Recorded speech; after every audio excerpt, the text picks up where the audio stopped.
familia, me amarraron las manos, los pies con unos jebes.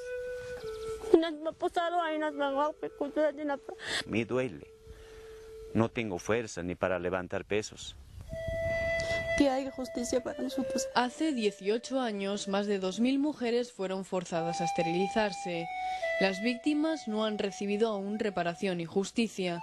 El gobierno de Alberto Fujimori llevó a cabo una política de esterilizaciones forzadas entre 1996 y 2000 para erradicar la pobreza. El programa alcanzó a casi 300.000 mujeres y 22.000 varones.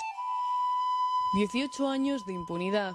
Pero el recuerdo aún está latente en la memoria de estas mujeres. No olvidan que un día fueron forzadas a esterilizarse. Solo la justicia podrá cerrar uno de los episodios más oscuros de la historia del Perú.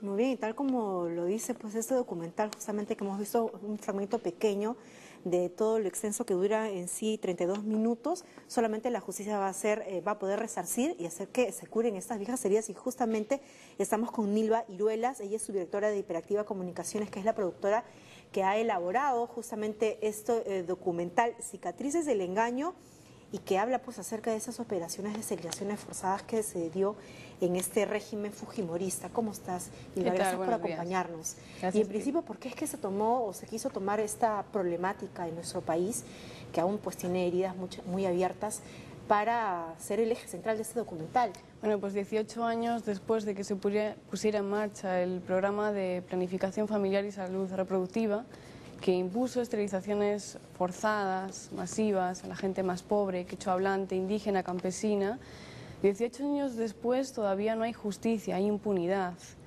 El Estado tiene una doble deuda con las víctimas de esterilización. Por una parte, tiene que dar justicia y sancionar a los responsables de estos crímenes, y por otra también tiene que reparar a las víctimas. Esa reparación además implica reparación en salud. Las víctimas aún tienen un dolor muy latente, lo tienen vigente todavía, muy latente ese dolor, y reclaman verdad, justicia y reparación en salud, sobre todo porque se les afectó su dignidad y se les vulneró sus derechos sexuales y reproductivos profundamente. Ahora, ¿cómo es que Hiperactiva Comunicaciones, que es la productora que está realizando o que ha realizado este documental, tuvo conocimiento del caso y se interesó básicamente del caso?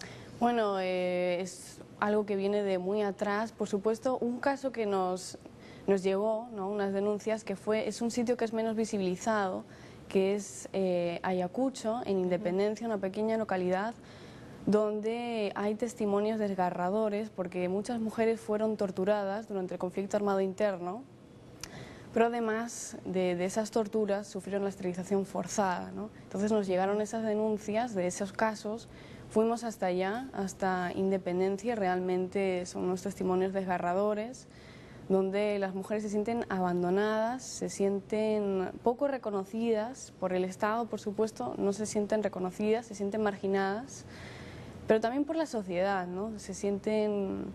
Queremos con este documental conectar dos partes de la sociedad, acercarlas, porque están desconectadas, que sería la sociedad de Lima y también de las regiones más pobres del país. Ahora, ellas no solamente han sufrido pues lo que es la mutilación de su cuerpo, una afectación en su organismo, sino que básicamente también fue el rechazo de sus propias parejas y de la propia sociedad, que no comprendió que ellas se habían convertido en víctimas de esta errada política contra la pobreza, de anticoncepción. Claro, efectivamente les ha afectado de muy diversas maneras, psicológicamente. Luego en el entorno familiar, alguna mujer nos contaba que efectivamente su marido las rechazaba por no tener hijos. Claro. A nivel también, ellas ahora no pueden trabajar, se sienten con muchos dolores en el vientre, en las caderas.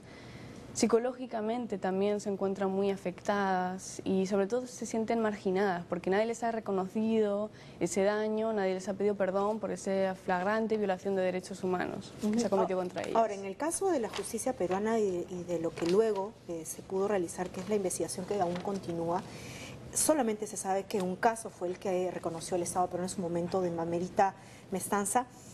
para poder de alguna manera resarcirla. Ella fue una de las víctimas que lamentablemente perdió la vida en este proceso de esterilización forzosa.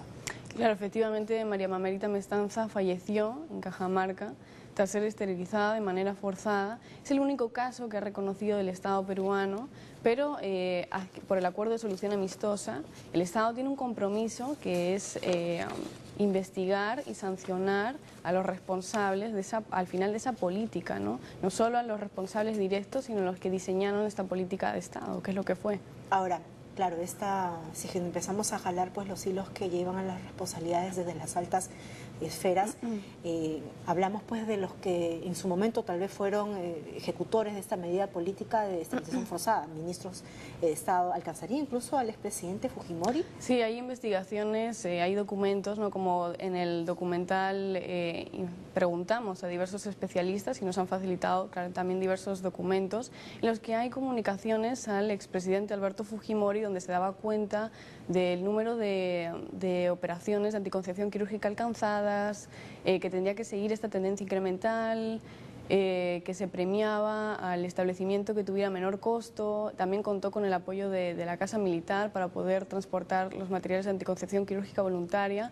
O sea, sí que hay documentos que prueban que hay un conocimiento por parte del expresidente Alberto Fujimori, sí.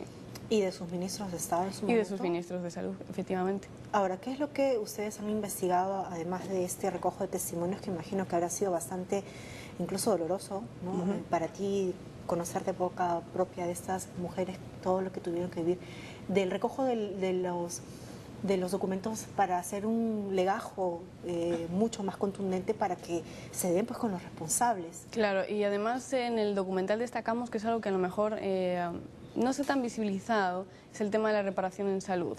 Hay un decreto en el 2006 en el cual se incluyó a las víctimas de esterilización forzada para que tuvieran atención y una reparación en salud, pero como denuncian organizaciones, por ejemplo, como Demus, no están recibiendo estas víctimas una atención especializada, o sea, una atención diferenciada, de acuerdo a lo que ellas sufrieron, es todo ese trauma psicológico. Ahora, ¿y qué significado pues la realización de este documental para ti, en tu caso como comunicadora? Pues conocer otras realidades, conocer un drama que todavía a día de hoy esas mujeres tienen ese dolor muy, muy latente.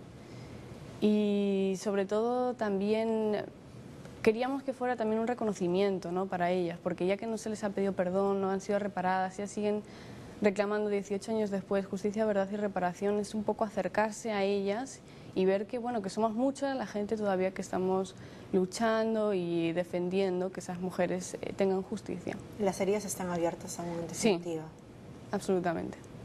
Estamos a tiempo incluso de resarcirnos con claro, esas mujeres, es claro. cierto. Muchas gracias, Nilva. Gracias a ti. Hemos estado con Nilva Iruela, ella es su directora de Hiperactiva Comunicaciones, productora de este documental Cicatrices del Engaño. Este documental, ya para terminar, ha sido expuesto la semana pasada, ¿verdad? El sábado en el Centro Cultural de España, pero el miércoles lo vamos a presentar en la Universidad Católica y en la Bausat de Imeza. Bueno, hay opción entonces incluso para poder verlo. Claro. Muchísimas gracias. Gracias. Por habernos acompañado esta mañana. Vamos a cambiar